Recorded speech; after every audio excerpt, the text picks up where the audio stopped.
Alright, before I even say anything, let's let me just say this. If you haven't seen Spider-Man Across the Spider-Verse or Spider-Man Into the Spider-Verse or any Spider-Man movie right now, pause this video right now and go see them all. Because spoilers are going to be mentioned, so yeah. But then again, probably everyone already seen everything except Spider-Man Across the Spider-Verse, so if you haven't seen that, do not watch this video. Because there's going to be heavy spoilers mentioned and all that. And in all honesty, we really, really don't need to deal with spoilers, do we? And I hate being a spoiler, but I'm doing this video, so hoping that it doesn't like ruin anything for anyone. But yeah. Anyway, I hope you all enjoyed this video. If you have, hit the like button down below. Hit the subscribe button to support channels, support the content provided, and so on and so forth. Hit the notification button, be notified immediately when a new video comes out. The link to this video will be down in the description below, so give Game Film Theory some love and support for the video that they made that I'm reacting to. And finally, if you have any videos you want me to react to, leave it down in the comment section below, and I'll react to it as soon as possible. Get my word on that.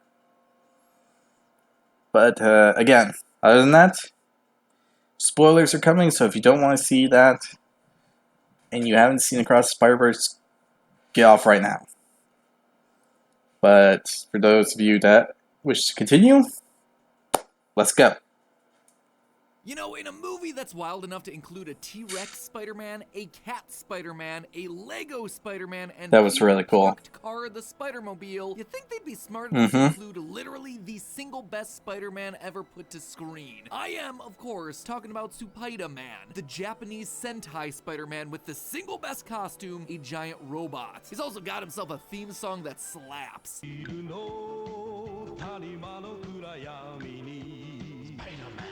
We were robbed, I tell you. Robbed. Robbed! I gotta admit, that's true. And second of all, I hope I did not get copyright for that song. To Film Theory, the show that'll put its hand on your shoulder and say, hey. So Spider-Man's kind of in an interesting spot in cinema, isn't he? The whole franchise has some of the best as well as some of the worst superhero movies ever made, even if the memes 3 was are bad. always top shelf. Look at little Goblin Jr.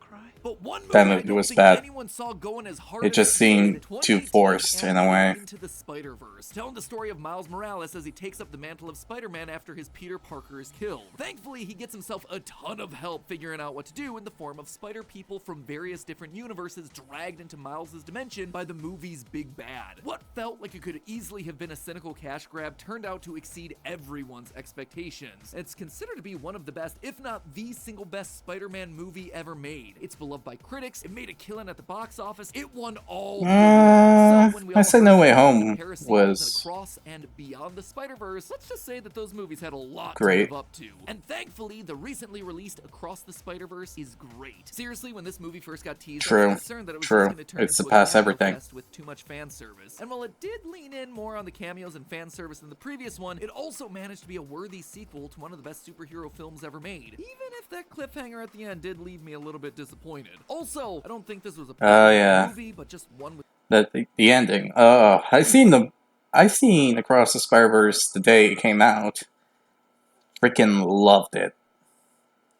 Like, sure, there was a lot of things to question about that I didn't get at first, and then processing it through my head, going over some of the previous stuff, I think I've got some of it figured out. Like, that I am questioning the whole Spider-Verse here in general, because honestly, it just seems like a separate Spider-Verse to the Spider-Verse that we know from the comics and such. with the theaters Just that saying. brought in having really bad audio mixing, I had a hard time hearing a lot of Gwen and Hobie's dialogue at various points. I thought it was just a me thing. You know, I am getting older these days, maybe my hearing's going, but then I started seeing other people bringing it up online. Anyway, here's hoping that they get the whole thing resolved. Even considering those minor hiccups though, the movie was a visual masterpiece, throwing us into multiple new universes and showing us hundreds, literal hundreds of new Spider-Men, each with their own unique visual aesthetics and styles. For me, the standouts had to be Spider-Gwen's watercolor world and the incredible 80s paper cutout animations of Spider-Punk. Also, biggest laugh clearly goes to the Lego universe, which turns out was animated by a 14-year-old?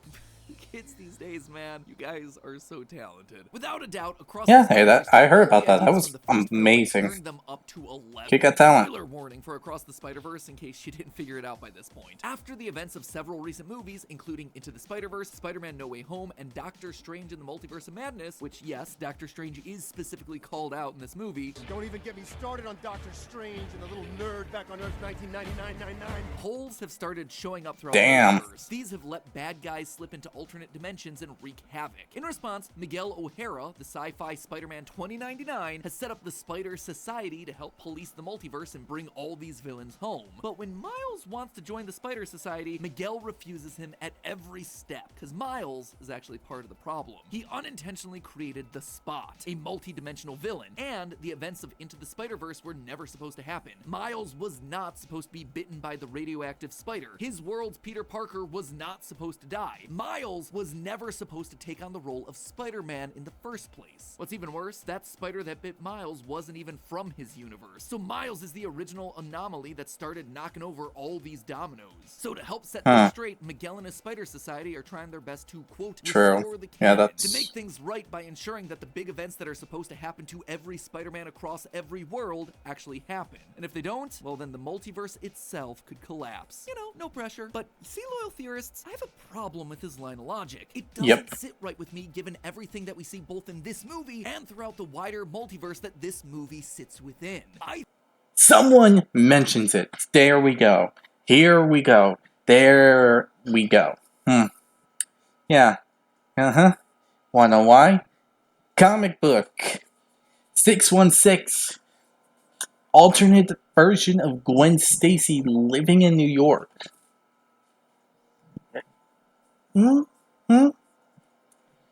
Yeah. Also the fact that we got Jessica Drew, Silk, Miles Morales from there, Ben Reilly, Kane, Spider-Man himself, and a bunch of other Spider heroes that come here and there, especially its own Spider-Man 2099, who comes and helps. Yeah, you see where I'm going with this? It doesn't make sense. Like, this logic of continuity is is a bit confusing.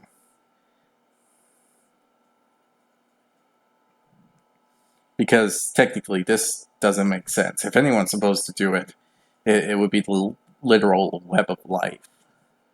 Especially the Spider God? I forgot the name, honestly. I only read about the Spider God like a few times. But yeah, apparently 616 is the main prime universe, and everything is connected to it.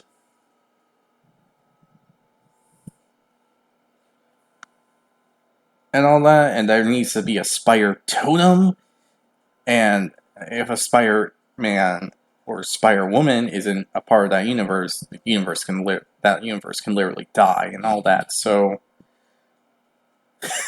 again, what the heck? Literally, it breaks all the continuity that I know about the original Spider-Verse. Plus, they had the Spider-Man that we all wanted to see. So, in all honesty, well, the one Spider-Man that didn't add, but everyone gets it.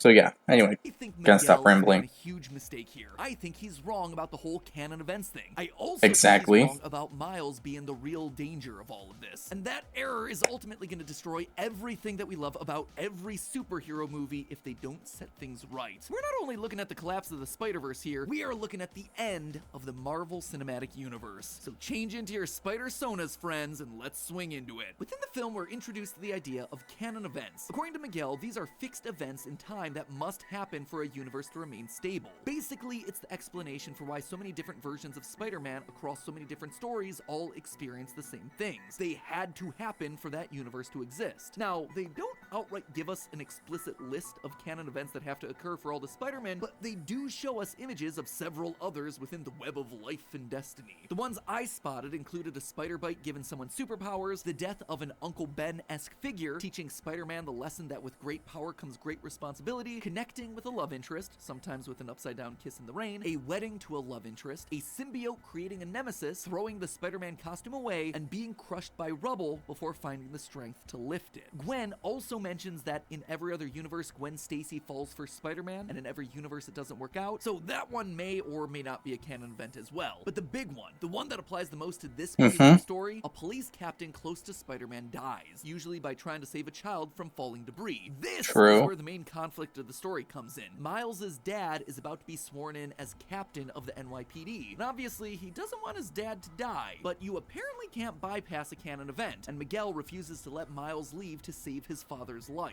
This is something that Miguel had to learn the hard way. According to Miguel, he wanted to be happy with a family, and so he found himself a universe where that universe's version of him had been killed. He then stepped in and secretly replaced his dead self. It sounds complicated, but basically he just pulled a Rick and Morty. In fact, if we're being honest, this whole movie is just pulling one big Rick and Morty, Spider Society, Citadel of Ricks much. It's not a bad thing, I'm just saying. Anyway, Miguel stepping in was an issue since his death now that he was mentions considered to be it, a canon event in that timeline, leading to that universe collapsing. People were erased from existence, including Miguel's daughter, who disappeared in his arms. By the end of it all, the universe was gone, leaving Miguel devastated and determined to make sure that it never happened again. This threat also checks out in the movie, too. As soon as Miles saves Captain Singh in Mumbattan and bypasses the canon event there, a dark hole starts swallowing up that world. All of this sets up a great conflict between Miles and Miguel for the rest of the movie. Just like Miles, we don't want his dad to die. But just like Miguel, we don't want that universe to collapse either. But here's the thing. When I really sat down and started thinking about this, the whole canon events thing, I'm not buying it. First of all, I have a lot of questions about Miguel's story here. He claims that the universe with his family collapsed because he bypassed a canon event. So, does that mean that Miguel's death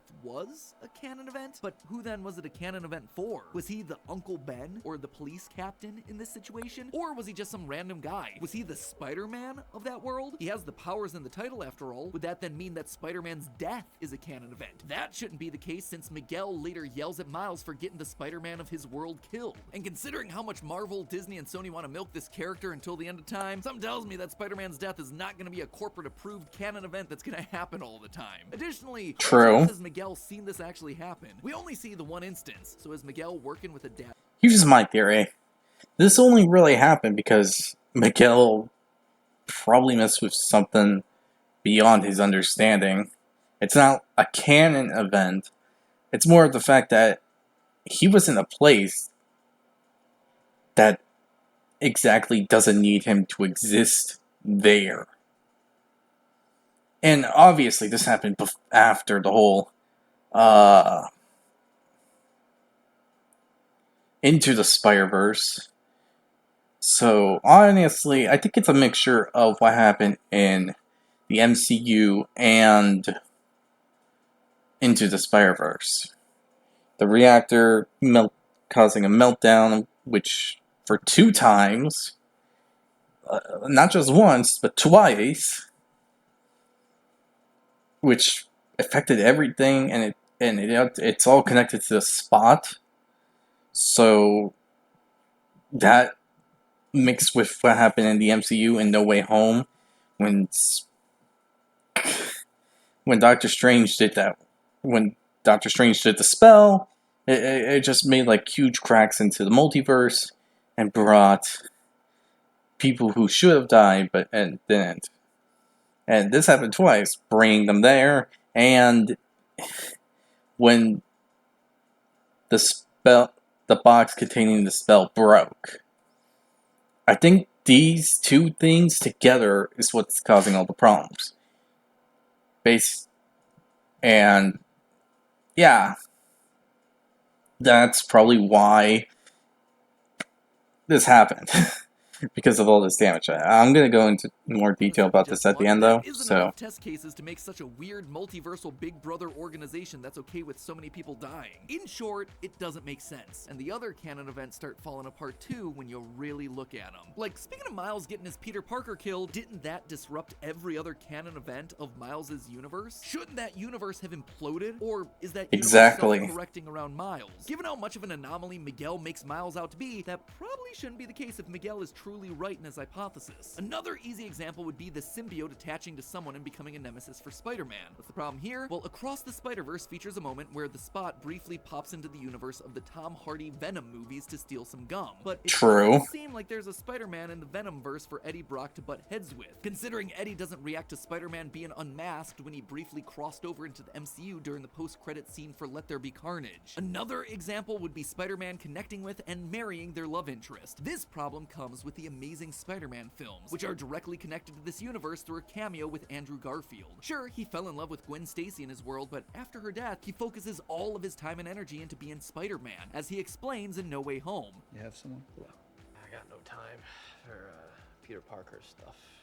That is years without a love interest, without building any sort of a relationship, without a wedding, etc., etc. And yet, as far as we can tell, the world of the Amazing Spider-Man still hasn't collapsed nearly a decade since we last saw it. Thirdly, we gotta talk about the Uncle Ben moment. This death is supposed to be a massive world-shaking event that sets Spider-Man on his path, teaching him all about power and responsibility. Now, it doesn't literally need to be a Ben Parker who dies. For Miles, it was Uncle Aaron. For Gwen, it was her friend Peter Parker. For Miguel, it looks like it was his daughter. But here's the issue that I find with all of this. Tom Holland's Peter Parker operates as Spider-Man in the MCU for literal, actual years before he eventually has his Uncle Ben moment. Just to make sure that we're all on the same page here, the writers of the MCU Spider-Man movies have stated that Uncle Ben's death in the MCU did happen, but it didn't have the same impact on Holland's Peter Parker as the others across the multiverse. Instead, the importance of this moment was shifted onto Aunt May in Spider-Man No Way Home. Now, you might be thinking, hey, it happens eventually, so we're all good, but are we just gonna ignore the timeline here? In every other dimension that we've ever seen ever, this Uncle Ben moment happens within months, even days after he's bitten by the spider. In Across the Spider-Verse, Paviter Prabhakar has been operating as Spider-Man for just 6 months, and clearly he's already had his Uncle Ben moment. The Maguire, Garfield, and Miles Morales Spider-Man have all had their uncles die within just days of getting bit. And yet the MCU isn't on the brink of collapse because Spider-Man hasn't had his Uncle Ben moment as quickly as all the other universes. But the thing that really drove the nail into the coffin for me, one of the biggest of these so-called canon events has to be a spider biting someone and giving him powers. So that universe has Spider-Man to begin with, right? Well, we see the spider bite as the first canon event that's explained to Miles. And yet, at the end of the movie, when we visit Earth 42, the world where Miles' spider came from, that doesn't have a Spider-Man, and it's still there. Sure, it's not in great shape. There's a lot of crime. Oh yeah, I didn't really think about that one. But yeah, that's true. New York City, but the world itself has not collapsed. Now, I can already hear plenty of you furiously typing away in the comments. Just because these canon events haven't happened yet in these worlds doesn't mean they won't happen. And the order of the canon events doesn't necessarily need to be the same every time. And believe me, I hear you. That was one of my initial thoughts when I was crafting this theory too. But again, it doesn't line up with what we see in the movie. All thanks to that necessary death of a police captain close to Spider-Man bit that drives the whole conflict. Remember, Mumbattan starts collapsing immediately after Miles saves Captain Singh. Literal seconds after that event. If canon events don't have to happen at specific times, couldn't Captain Singh or another captain have just died later in the story of that world? And yet, here's Miles' world, which is totally fine. It didn't collapse when Peter Parker died. All of this tells me that what the movie says about canon events and the fallout of breaking canon is wrong. Miguel has misidentified the problem. What we're seeing in these movies isn't the breaking of canon, it's incursions, just like we've been seeing in the Marvel Cinematic Universe. And that is way, way worse than any of these Spider-Men think it is. Now, if you drop off the main MCU after Endgame, you might not know what I'm talking about here. We first learn about incursions in Doctor Strange in the Multiverse of Madness, when Strange is brought before the Illuminati of Earth 838. Even your arrival here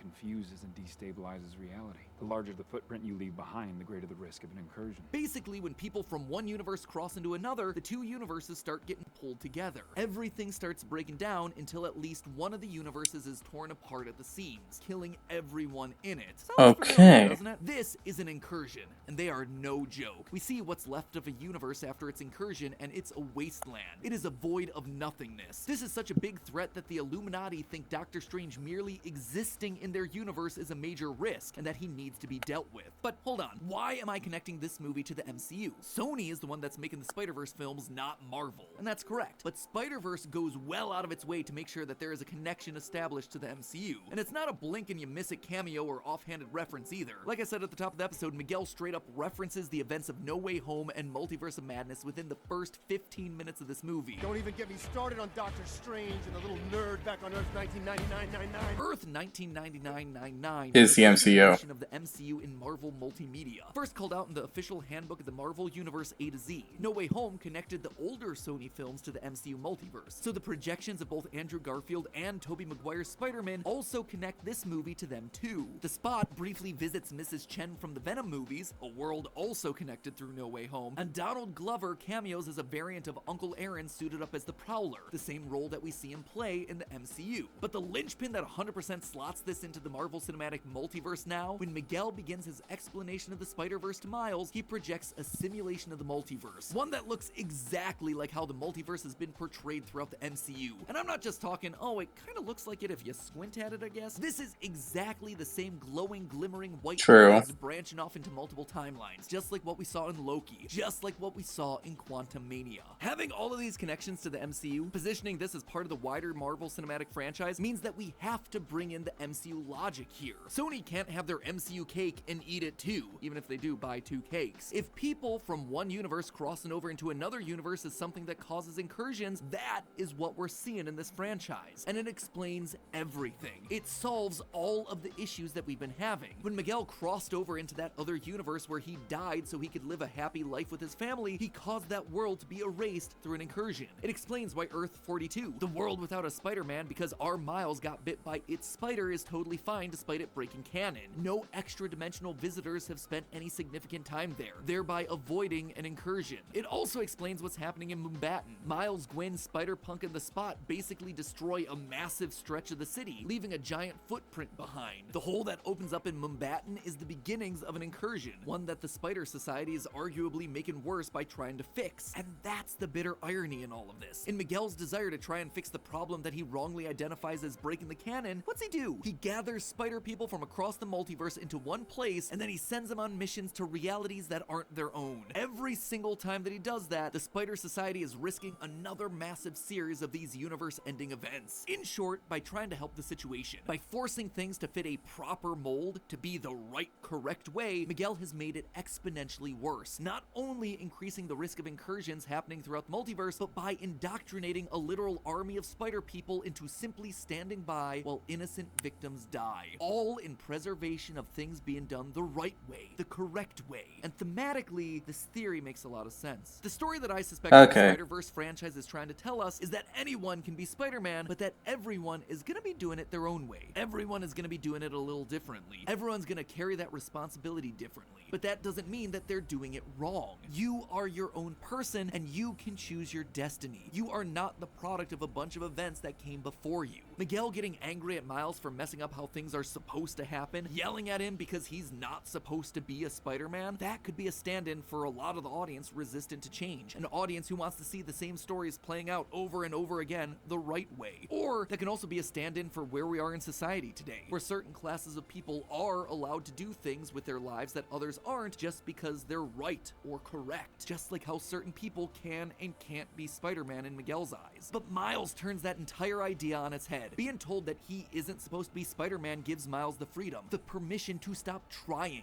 to be Spider-Man, to stop trying to think about what Peter Parker or Miguel O'Hara or Gwen Stacy would do, and instead to just be himself, to just be Miles. Like he says in this moment, everyone keeps telling me how my story is supposed to go. Nah, I'm gonna do my own thing. And that right there, that is the most heroic lesson that any Spider-Man, across any of the universes can possibly teach. But hey, being Spider-Man has to be rough on the body, especially with that summer heat coming. Miles, Peter, Gwen, Miguel, they all need to stay hydrated to make sure they can fight regardless of the universe that they're Wouldn't in. be And wrong. It's never been easier to do that than with today's sponsor, Air Up. Oh no, oh no, oh no.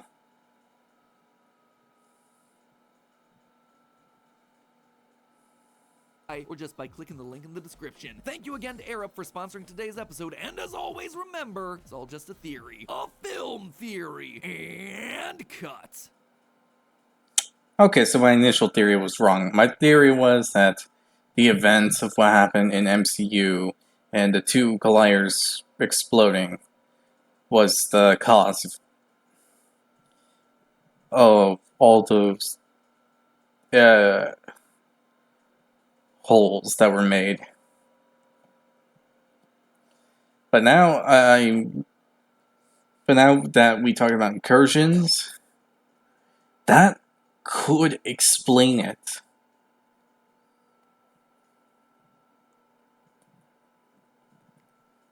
Kind of. Because remember, an incursion is two worlds colliding and only one surviving. I don't think it's exactly like that. I think it's more like it follows the rules of an incursion, but so much more. The amount of people who keep coming through and into that place and causing all these types of things, that's gonna cause the eruption. Like we saw in the movie. We had Spider-Punk, we had Peter, I can't say the name. Why can't I say the damn... I hate myself for not being able to say the name, okay? I hate that I can't say it. Because I can't pronounce it right.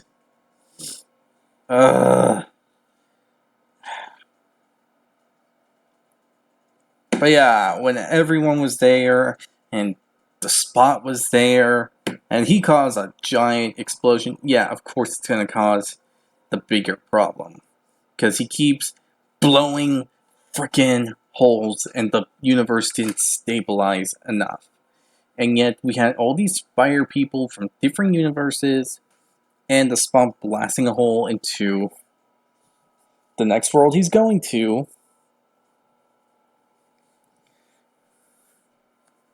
Of course, it's going to cause problems.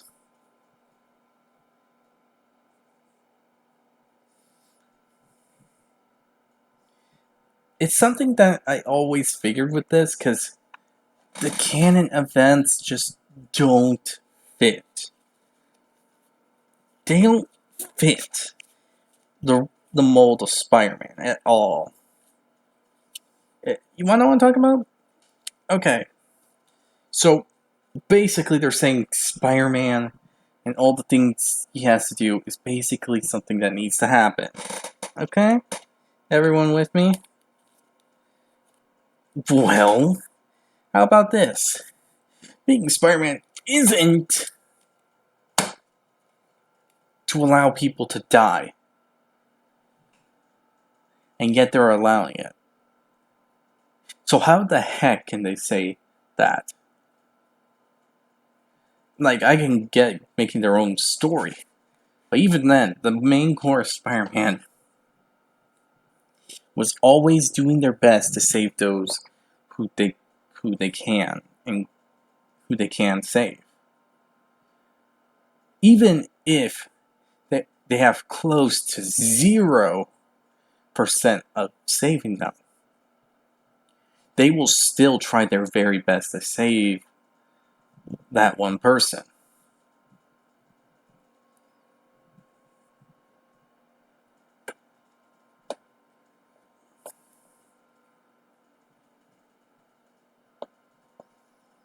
That has always been Spider-Man's character. And the fact that they're going about it like this, it just doesn't make sense.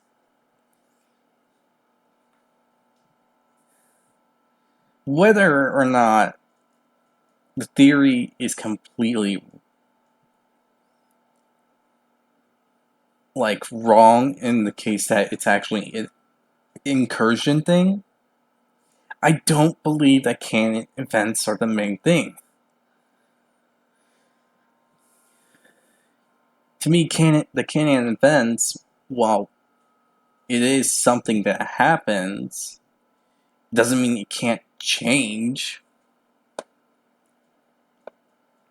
Because if that's the case, then isn't a police officer supposed to die?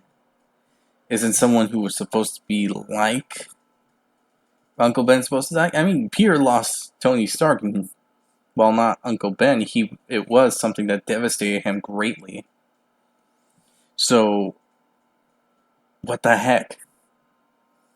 These things don't really mix. So yeah, I don't think what Miguel is saying is true. I think he believes what he's saying is true, but I don't think he's right in his prediction. But you go ahead and tell me, because honestly, my opinion is it's false, it's not true, and even though the incursion thing might be right, I'm sticking to the fact that it's similar to the incursion thing, but it's also caused by the two events from MCU and Into the Spider-Verse. The fact that the Claire was activated 2 times brought different Spider people to one universe, and the fact that it literally opened a gate to other worlds. Add to the fact that in the MCU No Way Home, 5 different Spider supervillains were brought there, along with Eddie Brock. And then the thing containing the spell broke, and then we got to see a large majority of the multiverse. So yeah, I don't see how these canon events are what is keeping the whole thing from not collapsing. So yeah, with all this said, I hope you all enjoyed this video. If you did, hit the like button, hit the subscribe button, hit the notification button to be notified immediately when new videos are made. Again, tell me what you think about this in the comment section below. And finally, the link to this video that I reacted to will be down in the description below, so give Film Theory some love and support for the video they made. Other than that, I will see you all next time. Bye!